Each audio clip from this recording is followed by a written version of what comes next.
সজীব, তুমি মাসে বেতন দিছো? Yes sir. মিনাজ, তুমি দিছো? না স্যার, সামনের মাসে একসাথে দিব। ও আচ্ছা আচ্ছা, ঠিক আছে, তোমাদের গণিত বইটা দাও। জি স্যার। আচ্ছা সজীব, বলো তো 2 দিয়ে কত হয়? স্যার 2 দিয়ে 4 হয় 4।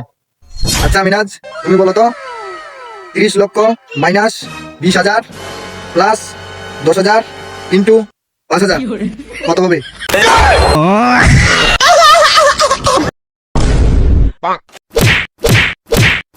আচ্ছা সজীব, বলো তো আমাদের এলাকার সমন্বয়ক কে? Sarjis Alam. Good good, brilliant ছাত্র। আচ্ছা মিনাজ, বলো তো ভারত সরকারের নারীর নাম কি ছিল? স্যার আমাকে এত কঠিন প্রশ্ন ধরায় কেন? আচ্ছা সজীব, বলো তো আমাদের বাংলাদেশের জাতীয় ফুলের নাম কি? স্যার শাপলা ফুল।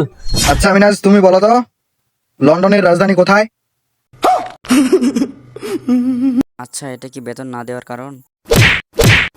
স্যার কালকে বেতনটা দিয়ে দিব স্যার, আপনার কালকে স্যার, স্যার কালকে দিয়ে দিব স্যার। আচ্ছা আচ্ছা, ঠিক আছে, ঠিক আছে, সমস্যা নেই। আচ্ছা তোমাদের প্রাইভেট এখন ছুটি, যাও তোমরা যাও, তোমরা যাও।